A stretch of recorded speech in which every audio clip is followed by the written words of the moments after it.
नमस्कार, मैं हूं योगेश राणा और आज मैं ऐसी जगह पर खड़ा हुआ हूं जो इस चीज़ का गवाह है, प्रमाण के साथ गवाह है कि उत्तराखंड के अफसर देश के प्रधानमंत्री नरेंद्र मोदी को धोखे में रखते हैं। धोखे में कैसे रखते हैं, क्यों रखते हैं, इसकी पूरी पड़ताल के साथ हम बात करेंगे। ये जो जगह है हरिद्वार ज़िले में पड़ती है और हरिद्वार ज़िले में ये एक जो पाइपलाइन दिख रही है, टूटी हुई जो पाइपलाइन दिख रही है, ये नमामि गंगे के प्रोजेक्ट जो है उसके तहत बनी थी। इस पर जो बात करेंगे डिटेल में, बात करने के लिए जो हमारे साथ है, हमारे साथ यहाँ पर हरिद्वार ज़िले के ही वरिष्ठ पत्रकार रतनमणि डोभाल जी है और रतनमणि डोभाल जी ने इस पे लंबा काम किया है। आप एक बात बताइए सर, जैसे आपने इस पे तमाम डॉक्यूमेंट इकट्ठे किए हैं और आपने इस प्रोजेक्ट को लेकर अफसरों की और अधिकारियों के साथ साथ मंत्रियों की, नेताओं की नींद तोड़ने का प्रयास किया है, तो इस प्रोजेक्ट को लेकर ये क्या मामला है? तो ये योजना सराहनीय योजना थी, बहुत अच्छा प्रोजेक्ट एक बनाया गया था और उसका उद्देश्य ये था कि जो नमामि गंगे जो प्रधानमंत्री का जो अपना ड्रीम प्रोजेक्ट अपना है पूरे देश में कि गंगा को अविरल निर्मल बनाने का, वो सपना उत्तराखंड में भी था कि उत्तराखंड ये मैदानी क्षेत्र है, हरिद्वार यहाँ मैदान को छूती है गंगा गौमुख से आके। ये योजना बनाई गई कि ये शिविर, शोधित जो शिविर है वो सिंचाई के उपयोग में लाया जाए, वो शोधित जो जल है, और उसमें फिर नाबार्ड की योजना में, नाबार्ड के तहत नाबार्ड ने इसको फाइनेंस किया है। इसके लिए ये 10 किलोमीटर जगजीतपुर एसटीपी से रानी मांजरा तक 10 किलोमीटर की एक नहर का निर्माण किया गया जो आपके सामने है, जो गिरी पड़ी है। ये पूरा 23 करोड़ 65 लाख का एक योजना ये बनाई गई थी तो नाबार्ड। सर ये बताइए, ये 24 करोड़ पानी में बहा गया है, ये कब योजना बनी और कब इसको शुरू हुआ? ये 2017 में जब ये सरकार, अभी जो वर्तमान सरकार है, यही सरकार के समय में ये प्रारंभ हुआ। यही सिंचाई मंत्री हैं जिनके समय में ये शुरू हुआ ये परियोजना। और ये सितंबर में प्रधानमंत्री ने जब उत्तराखंड के 525 करोड़ की नमामि गंगे की योजनाओं का लोकार्पण किया था, उसी में इस नहर इसका भी लोकार्पण किया गया था। और तभी यहाँ के जो ग्रामीण हैं, जो प्रधान है ग्राम रानी मांजरा में और कुछ अन्य ग्रामीणों ने प्रधानमंत्री को लिखित में शिकायत की कि तो चल ही नहीं रही है नहर, एक दिन में ही धड़ाम हो गई है। उसके बाद हमने सूचना अधिकार में जब इसके पूरी परियोजना के पत्राचार अभिलेख हम निकाले तो अभिलेखों में ये घोटाला साबित हुआ कि इसका पूरा डिजाइन ही चेंज कर दिया गया, जिसका नतीजा ये है कि यह धड़ाम हो गई है। जो जैसे आपने कहा इसकी तकनीक को लेकर, इसकी इंजीनियरिंग को लेकर, तो इस पे आपने बहुत सारी रिसर्च की होगी, डॉक्यूमेंट जुटाए होंगे, और जैसा कि हम आपसे बात कर रहे थे, जो जांच के लिए टीम आई, आप उसके साथ रहे भी है, आपने तमाम जगह इसकी शिकायत की है, तो जो इंजीनियरिंग की बात कर रहे हैं तो उसमें क्या खामी? उसमें खामी यह है कि एक तर्क ये दिया गया, मेरी जो बात भी हुई अधिकारियों की, अब सपोज कीजिए कि हमने कहा कि हमने एक मारुति कार लेनी है, तो आपने कहा कि नहीं मारुति महंगी पड़ेगी, हम एक ट्रक खरीद लेते हैं, तो आपने ट्रक खरीद लिया। जो डिजाइन ये था कि आप यहाँ कॉलम खड़े करेंगे, कॉलम पर ये पाइप ले जाएंगे और ये रहेगा, तो उसकी जगह पे आपने कहा कि हम दीवार बनाएंगे, ये दीवार बना दी और दीवार के ऊपर आप ले गए, और वो दीवार भी इतना घटिया किस्म के, आपने देखा होगा, मैंने आपको दिखाने की कोशिश की है, जो बोल्डर वहाँ पड़ा हुआ है, दोनों तरफ दीवार खड़ी करेंगे, वो उसमें पानी की निकासी की कोई व्यवस्था नहीं की। अगर कोई एक्सपर्ट ठेकेदार भी होता है तो ये वो भी इसमें नहीं था, लोगों को उपकृत किया गया। जो राजनीतिक लोग थे, जो ये कॉकस जो है उसको उपकृत करने के लिए, ये जिन्होंने कभी कोई काम नहीं किया था वो पात्र भी नहीं थे। ऐसे जो अभिलेख हैं, अभिलेख वो सिंचाई विभाग के जो अभिलेख हैं, जो सूचना अधिकार में मिले हैं, वो इसके साक्षी हैं कि वो लोग पात्र ही नहीं थे इस काम करने के, लेकिन उनको उपकृत किया जाना था तो उपकृत किया गया और उसका नतीजा है कि ये धड़ाम हो गई। ये तो एक बात हो गई सर। अब एक इसमें बड़ा सवाल ये आता है कि आपने इसको ये सीधे सीधे ओपन एंड शट केस है, ये सीधे सीधे दिख रहा है कि अगर कोई परियोजना का देश के प्रधानमंत्री लोकार्पण करते हैं सितंबर 2020 में और वो सितंबर 2020 में ढह जाती है, वो एक भी दिन काम नहीं आती, सिंचाई के पानी तो छोड़िए उसमें पानी चल भी नहीं पाता है, तो ये ओपन एंड शट केस है। इसमें एक जांच हो चुकी है, आपसे जो हमने बात की, दूसरी जांच के लिए आपके प्रयासों से इसमें दूसरी जांच के लिए बैठी है, कोई समिति बनी है, कोई टीम बनी है, जांच कर रही है, तो इसमें क्या बहुत ज़्यादा जांच की ज़रूरत है? और 2020 से लेकर अभी 2022 आने वाला है, चुनाव की तैयारियां हो रही है, तो इतनी बड़ी लंबी जांच के लिए समय चाहिए था क्या? नहीं, मैं इसमें ये जोड़ दूं, आप जो ठीक कह रहे हैं उससे सहमति व्यक्त करते हुए, साथ में ये जो ग्रामीण क्षेत्र है, जो यहाँ विधायक हैं, मैं उनसे भी मिला हूँ, उनसे भी बात की है। आज वो कैबिनेट मंत्री हैं ग्रामीण विकास के हैं।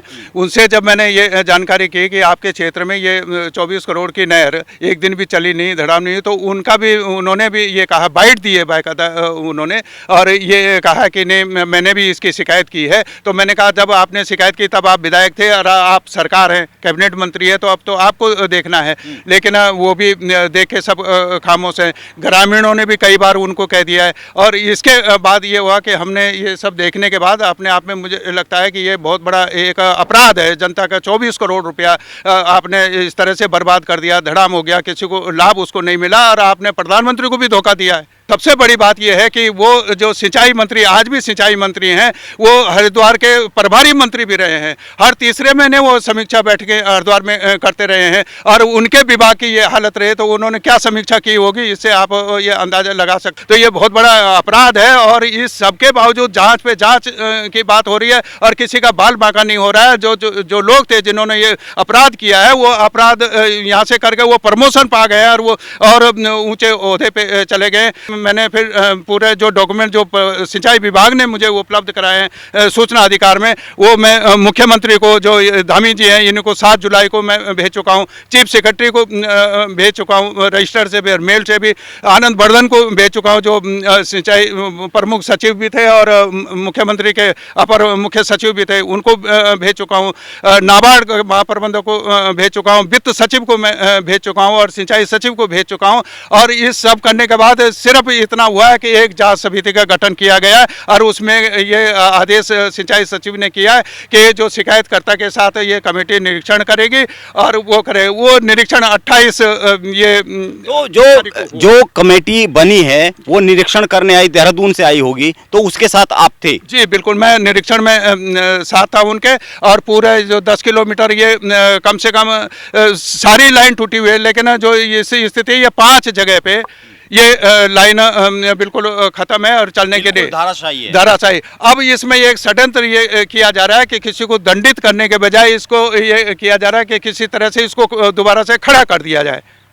ये आपका कहना ये है कि इसको किसी तरीके से मेक ओवर कर दिया जाए, लेकिन जब जहाँ जांच के लिए दल आया था, आप उसके साथ थे, तो जांच दल के साथ जो उस समय आपकी बात हो रही है, कुछ ऑफ रिकॉर्ड हुई होगी और उन्होंने जो भी रिपोर्ट दी होगी, उस समय अफसरों का क्या कहना था इसको देखकर?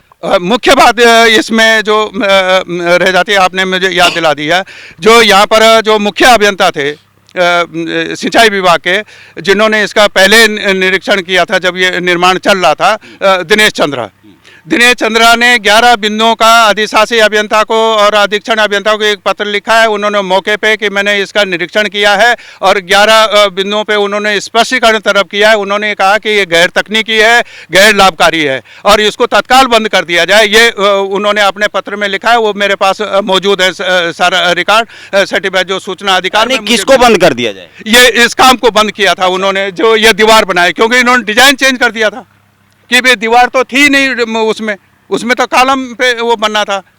और तब उन्होंने ये निरीक्षण करने का कहा कि इसको तत्काल बंद कर दिया जाए, और ये इन बिंदुओं पर आप स्पष्टीकरण दीजिए कि ये जो आपने चेंज कर दिया है, और ये जो अनुबंधों में ये सब इसकी किस सक्षम अधिकारी से जो अनुमति है वो दिखाओ।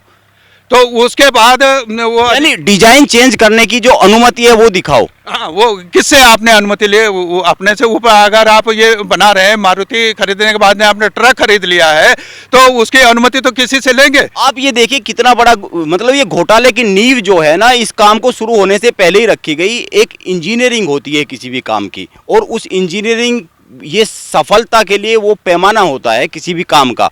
तो ये खंभों पे खड़ी होनी थी, अगर हम साधारण सी भाषा में कहें, और खंभों पे खड़ी होने की बजाय ये क्या है, दीवार पर खड़ी कर दी गई। सही कह रहे हैं। इसमें आप देखिए कि हम घर बनाते हैं, अपना छप्पर भी अगर बनाते हैं तो उसमें पानी निकासी के लिए पतला न लगाते हैं, कि भाई इसमें पानी ना भर जाए, ये कैसे जाए। इन्होंने इतनी बड़ी ये बना दिया, मतलब मारुति की जगह आपने ट्रक खरीद लिया और वो ट्रक पर ये लाइन रख दी है। अब ये ट्रक चलेगा कैसे, ये आपने वो लगाया नहीं कि कहीं भी आप पूरे इसमें देख लीजिए, अगर आपने पिलर से ये दीवार बनाई है तो ये दीवार से यहाँ पानी भरेगा, उधर पानी ये कहाँ से निकलेगा।